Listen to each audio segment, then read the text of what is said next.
भगवान श्री कृष्ण के कलयुगी अवतार खाटू श्याम जी करोड़ों लोगों के दिल में बसे हुए हैं। श्याम बाबा की एक झलक पाने के लिए श्रद्धालु कई किलोमीटर दूर से पैदल चलकर आते हैं।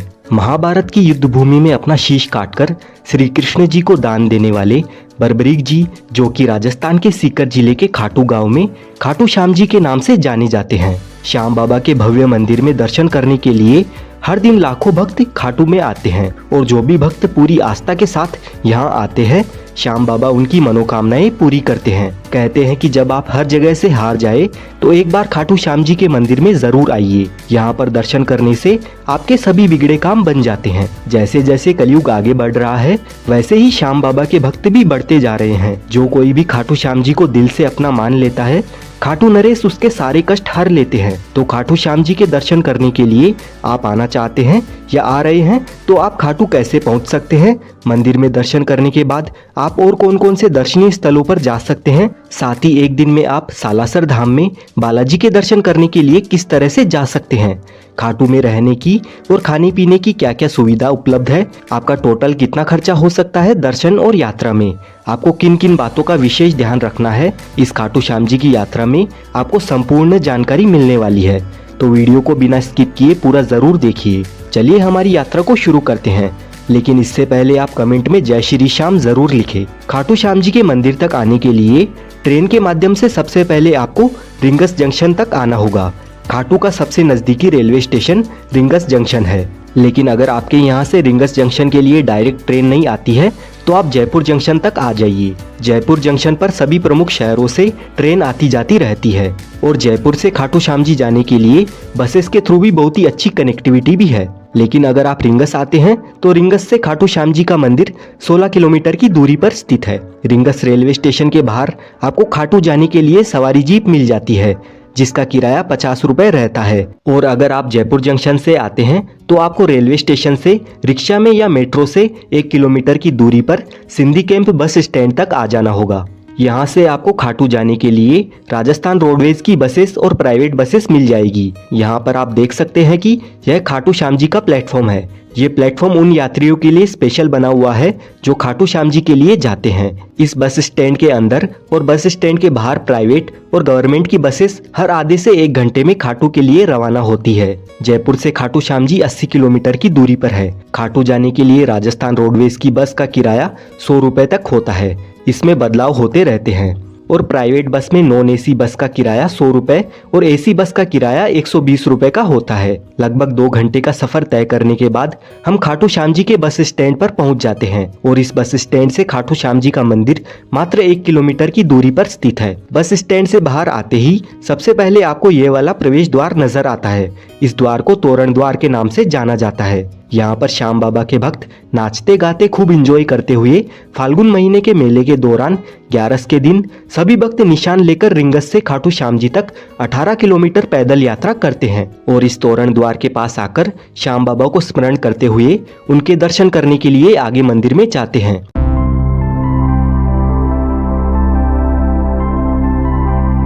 मंदिर की ओर जाते वक्त आपको रास्ते में बहुत सारी प्रसाद की दुकानें नजर आएगी। इन दुकानों से आप भी प्रसाद ले सकते हैं। श्याम बाबा को मिश्री, पेड़ा, चूरमा और गुलाब के फूल प्रसाद के तौर पर अर्पण किए जाते हैं। खाटू श्याम जी के दर्शन करने से पहले सभी भक्त मंदिर के पास में बने इस श्याम कुंड में स्नान करने के बाद ही खाटू श्याम जी के दर्शन करने के लिए जाते हैं। ये कुंड मंदिर के रास्ते में ही आता है। प्राचीन मान्यताओं के अनुसार इस श्याम कुंड में स्नान करने से चर्म रोग भी ठीक हो जाता है। और यहाँ की एक और विशेष बात है, इस जगह पर पुराने जमाने में खेत हुआ करता था और यहाँ पर एक गाय आकर रोज अपने आप दूध दिया करती थी। जब लोगों को इस बात का पता चला तो यहाँ खुदाई की गई। तब 30 फीट नीचे महाभारत कालीन बर्बरीक जी का शीश प्राप्त हुआ। बाद में लोगों ने उस शीश को राजा रतन सिंह जी को सौंप दिया। उसके बाद कार्तिक माह की एकादशी को शीश मंदिर में सुशोभित किया गया, जिसे बाबा श्याम जी के जन्मदिन के रूप में मनाया जाता है। मूल मंदिर 1027 में रूप सिंह चौहान और उनकी पत्नी नर्मदा कंवर द्वारा बनवाया गया था। फाल्गुन माह के मेले के दौरान यहाँ पर करोड़ों की संख्या में श्रद्धालु आते हैं। इस दौरान आपको 30 से 35 किलोमीटर की लंबी रैली में पैदल गुजरकर मंदिर में प्रवेश मिलता है। इससे आप अंदाजा लगा सकते हैं कि बाबा श्याम के कितने भक्त मेले के समय आते हैं। यहाँ से कुछ दूर चलने के बाद हम मंदिर के बैरिकेड एरिया में पहुँच जाते हैं। अगर आप खाटू श्याम जी के दर्शन सबसे नज़दीक से और अच्छी तरह से करना चाहते हैं तो बैरिकेड में बनी हुई सबसे पहली वाली लाइन में आपको जाना होगा। अगर आपकी किस्मत अच्छी रही तो आपको बाबा के दर्शन नज़दीक से मिल जाएंगे। महाभारत काल में वनवास के दौरान जब पांडव अपनी जान बचाते हुए जंगलों में भटक रहे थे, तब महाबली भीम का सामना हिडिंबा से हुआ। हिडिंबा ने भीम के एक पुत्र घटोत्कच को जन्म दिया। घटोत्कच और उनकी पत्नी अहिलावती से बर्बरीक पुत्र हुआ। बर्बरीक बचपन से ही वीर योद्धा थे। उनको 3 अमोघ बाण चलाने का वरदान मिला हुआ था, जिससे वे तीनों लोकों में विजय प्राप्त कर सकते थे, क्योंकि बर्बरीक जी को भगवान भोलेनाथ जी से आशीर्वाद प्राप्त था। जब कौरवों और पांडवों के बीच में युद्ध होना था, तब बर्बरीक भी महाभारत के युद्ध में शामिल होना चाहते थे। यह इच्छा उन्होंने अपनी माँ मोरवी को बताई। माता मोरवी ने बर्बरीक की इच्छा स्वीकार करते हुए उनसे बदले में 2 वचन लिए। पहला, आप हारे का सहारा बनोगे। दूसरा, आपसे कोई दान मांगेगा तो आप मना नहीं करोगे। बर्बरीक दुनिया के सर्वश्रेष्ठ धनुर्धर थे। बर्बरीक के लिए 3 बाण ही काफी थे, जिसके बल पर वे कौरवों और पांडवों की पूरी सेना को समाप्त कर सकते थे। युद्ध के मैदान में भीम पौत्र बर्बरीक दोनों खेमों के मध्य बिंदु एक पीपल के वृक्ष के नीचे खड़े हो गए और यह घोषणा कर डाली कि उस पक्ष की तरफ से लड़ूंगा जो हार रहा होगा। बर्बरीक की इस घोषणा से कृष्ण चिंतित हो गए। भीम के पुत्र बर्बरीक के समक्ष जब अर्जुन तथा भगवान श्री कृष्ण उसकी वीरता का चमत्कार देखने के लिए उपस्थित हुए, तब बर्बरीक ने अपनी वीरता का छोटा सा नमूना मात्र ही दिखाया। कृष्ण ने कहा कि यह जो वृक्ष है, इसके सारे पत्तों को एक ही तीर से छेद दो तो मैं मान जाऊंगा। बर्बरीक ने आज्ञा लेकर तीर को वृक्ष की ओर छोड़ दिया। जब तीर एक एक करके सारे पत्तों को छेदता जा रहा था, उसी दौरान एक पत्ता टूटकर नीचे गिर पड़ा। कृष्ण ने उस पत्ते पर यह सोचकर पैर रखकर उसे छुपा लिया कि यह छेद होने से बच जाएगा, लेकिन सभी पत्तों को छेदता हुआ वह तीर कृष्ण के पैरों के पास आकर रुक गया। तब बर्बरीक ने कहा कि प्रभु, आपके पैर के नीचे एक पत्ता दबा है, कृपया पैर हटा लीजिए, क्योंकि मैंने तीर को सिर्फ पत्तों को छेदने की आज्ञा दे रखी है, आपके पैर को छेदने की नहीं। भगवान श्री कृष्ण यह जानते थे कि बर्बरीक हारने वाले का साथ देगा। यदि कौरव हारते हुए नजर आए तो फिर पांडवों के लिए संकट खड़ा हो जाएगा, और यदि जब पांडव बर्बरीक के सामने हारते नजर आए तो फिर वह पांडवों का साथ देगा। इस तरह वह दोनों ओर की सेना को एक ही तीर से खत्म कर देगा। तब भगवान श्री कृष्ण ब्राह्मण का वेश बनाकर सुबह बर्बरीक के शिविर के द्वार पर पहुंच गए और दान मांगने लगे। बर्बरीक ने कहा, मांगो ब्राह्मण, क्या चाहिए? ब्राह्मण रूपी कृष्ण ने कहा कि तुम दे न सकोगे, लेकिन बर्बरीक कृष्ण के जाल में फंस गए और कृष्ण ने उससे उसका शीश मांग लिया। फिर बर्बरीक ने हंसी खुशी अपना शीश दान दे दिया। बर्बरीक के इस बलिदान को देखकर दान के पश्चात श्री कृष्ण ने बर्बरीक को कलयुग में स्वयं के नाम से पूजित होने का वरदान दिया, और जो भी भक्त हार रहे हैं उनका आप सहारा बनोगे, ये वरदान दिया। इसीलिए खाटू श्याम जी को हारे का सहारा बाबा श्याम हमारा, यह भक्ति भाव से कहा जाता है। आज बर्बरीक को खाटू श्याम जी के नाम से पूजा जाता है। जहाँ कृष्ण ने उनका शीश रखा था, उस स्थान का नाम खाटू है। श्याम बाबा के दर्शन हमें बहुत ही बढ़िया सुंदर तरीके से बड़ी आसानी से हो जाते हैं। खाटू श्याम जी के दर्शन करने के बाद हम आ चुके हैं प्राचीन श्याम कुंड में। यह वही प्राचीन श्याम कुंड है जहाँ से खाटू श्याम जी का शीश प्राप्त हुआ था। पहले सभी भक्त इस प्राचीन श्याम कुंड में स्नान किया करते थे, लेकिन भक्तों की संख्या अधिक बढ़ने के कारण प्राचीन कुंड के पास में ही नया कुंड बनाया गया था, और प्राचीन कुंड से ही इस वाले नए कुंड में पानी निरंतर आता रहता है। इस प्राचीन कुंड के बारे में बहुत सारे भक्तों को मालूम नहीं है, तो यहाँ पर भी आप आकर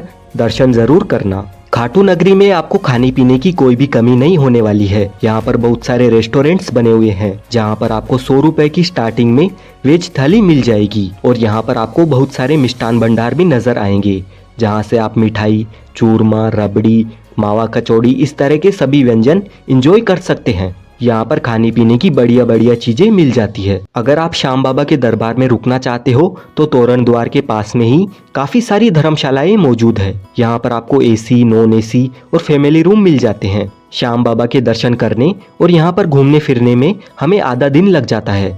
इसके बाद आप भगवान हनुमान जी के दर्शन करने के लिए जाना चाहते हैं तो खाटू के इस बस स्टैंड से सालासर जाने के लिए निरंतर बसें मिल जाती है, जिनमें पर पर्सन 120 रुपए का किराया लगता है, और सालासर पहुंचने में 3 घंटे का समय हमें लग जाता है। सालासर बस स्टैंड पर पहुंचने के बाद यहाँ से मात्र 5 मिनट चलने के बाद हम सालासर मंदिर के गेट नंबर 1 पर पहुंच जाते हैं। सालासर बालाजी मंदिर भगवान हनुमान जी के भक्तों के लिए एक धार्मिक स्थल है। यह राजस्थान के चूरू जिले में जयपुर बीकानेर राजमार्ग पर स्थित है। हर साल देश भर से असंख्य भक्त यहाँ पर बालाजी के दर्शनों के लिए सालासर धाम आते हैं। यहाँ पर हर साल चैत्र पूर्णिमा और अश्विनी पूर्णिमा पर बड़े मेलों का आयोजन किया जाता है। भारत में यह एकमात्र बालाजी का मंदिर है जिसमें बालाजी की दाढ़ी और मूंछ है। सालासर धाम में आने वाले सभी यात्रियों की सुविधा व धाम का विकास श्री बालाजी मंदिर के माध्यम से श्री हनुमान सेवा समिति द्वारा किया जाता है। यहाँ रहने के लिए कई धर्मशालाएं और खाने पीने के लिए रेस्टोरेंट्स बने हुए हैं। श्री सालासर बालाजी मंदिर में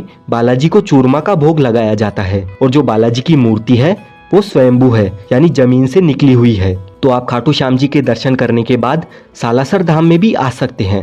ये मंदिर भी काफी भव्य और दिव्य है। यहाँ पर बालाजी आपकी सारी मनोकामनाएं पूरी करते हैं। अगर आप खाटू श्याम जी की यात्रा एक ही दिन में करते हैं तो आपको 500 रुपए से लेकर 600 रुपए तक का खर्चा आ सकता है। वहीं अगर आप होटल लेकर रुकते हैं तो आपका 1000 रुपए से लेकर 1500 रुपए तक का खर्चा आ सकता है। साथ ही आप सालासर बालाजी मंदिर के दर्शन करने भी जाते हैं तो 300 रुपए से 500 रुपए तक का खर्चा आपका वहां पर हो सकता है। इसी के साथ हमारी खाटू श्याम जी की यात्रा संपूर्ण हो जाती है। मुझे उम्मीद है आपको ये वीडियो अच्छा लगा है।